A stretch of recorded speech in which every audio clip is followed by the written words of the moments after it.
So hello everyone, myself Dr. Pawanpreet Kaur. In today's video we will discuss about fragmenta, chronic disease and materia medica pura.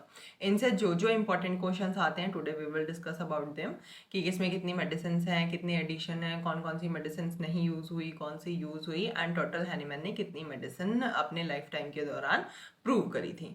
ठीक है, first of all जैसे कि जो सबसे first writing है Hahnemann की जिसमें कि उन्होंने मेडिसिन के बारे में लिखा था दैट इज फ्रेगमेंटा डेविरेबस, जो कब पब्लिश हुई थी इन 1805 1805 में पब्लिश हुई। उसमें कितने कौन सी लैंग्वेज में पब्लिश हुई? लैटिन लैंग्वेज में पब्लिश हुई। उसमें टोटल कितनी मेडिसिन थी? 27 मेडिसिन थी एंड उसके दो पार्ट थे, one is pars prima and second is pars स्क्वेंडी।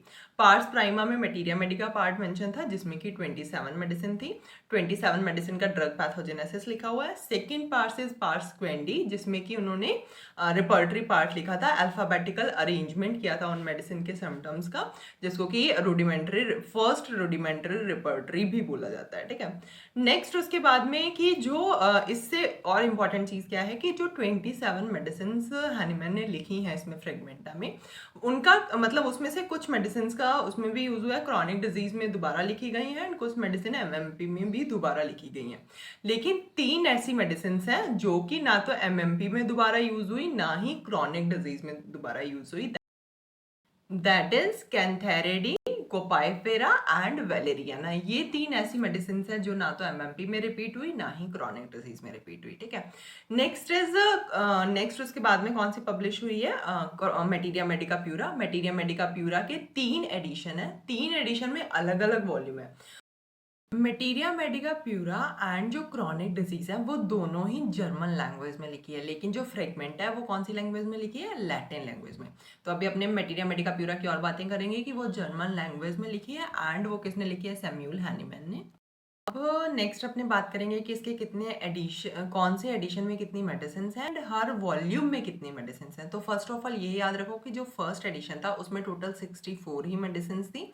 Second और थर्ड एडिशन में से 67 मेडिसिन आई है। जब भी अपने बात करते हैं कि 67 मेडिसिन एमएमपी में, वो अपने सेकंड एंड थर्ड एडिशन का बात करते हैं। ठीक है, अब अपने देखेंगे कि जो अपने पढ़ लिया कि फर्स्ट एडिशन है वो 1811 से 1821 तक पब्लिश हुआ।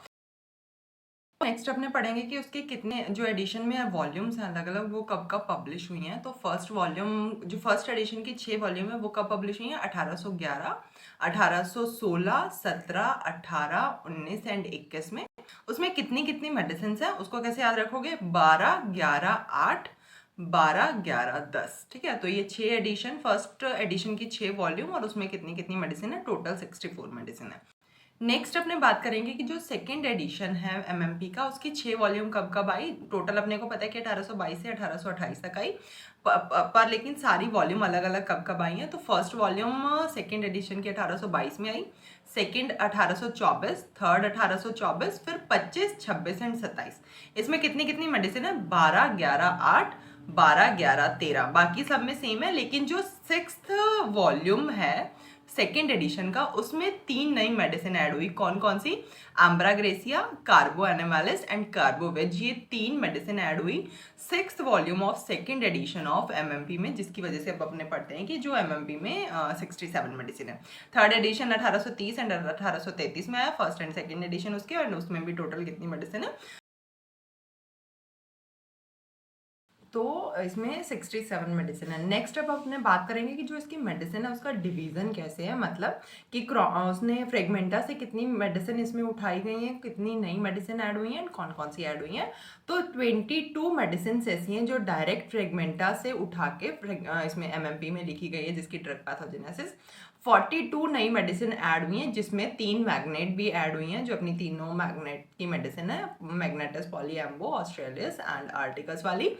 एंड 3 मेडिसिन जो मैंने बताया कि 6 वॉल्यूम ऑफ सेकेंड एडिशन में ऐड हुई, कार्बोवेज, कार्बो एनिमालिस एंड एम्ब्राग्रेसिया। ठीक है, तो 22 प्लस 42 प्लस 3 ऐसा इसका वो रहता है, टोटल 67 मेडिसिन का डिवाइडेशन रहता है।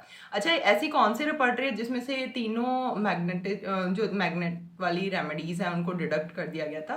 कमेंट्स में बताना। इसके ट्रांसलेशन से रिलेटेड अभी अपने बात करेंगे कि एमएमपी का ट्रांसलेशन इंग्लिश में किस किस ने किया है। तो इसमें मेनली तुमको 3 लोगों का याद रखना है। तो ईयर कौन-कौन से इसमें 1840, 1846 एंड 1880।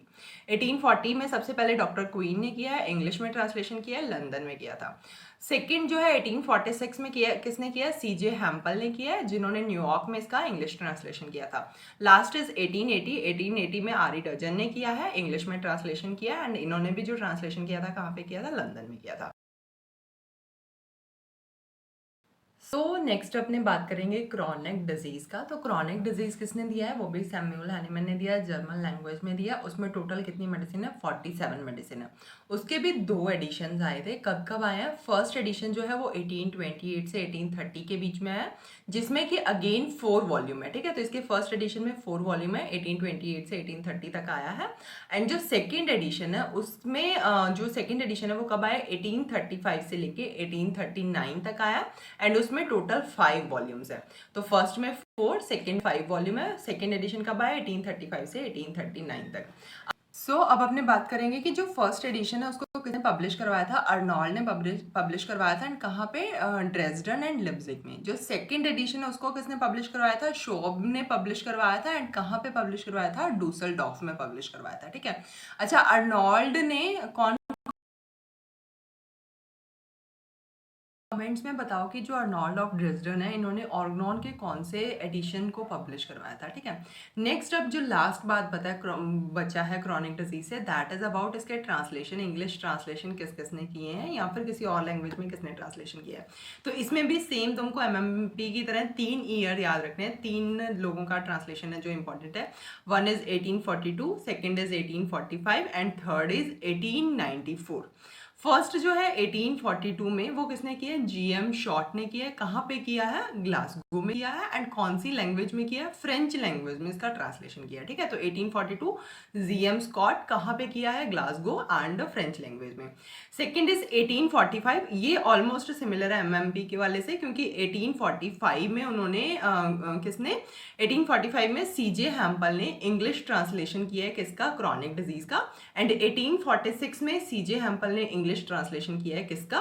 एमएमपी का। एंड कहाँ पे किया? दोनों ही ट्रांसलेशन इन न्यूयॉर्क, ठीक है। नेक्स्ट इज लास्ट पॉइंट जो है इससे important, that is 1894। 1894 is important क्योंकि एलएच टफल ने with boric, LH TOEFL and boric ने जो सेकेंड एडिशन है क्रॉनिक डिजीज का, जो सेकेंड जर्मन एडिशन है जो 1835 से 1839 तक पब्लिश हुआ, उसका इंग्लिश ट्रांसलेशन किया है। कब किया है? 1894 में।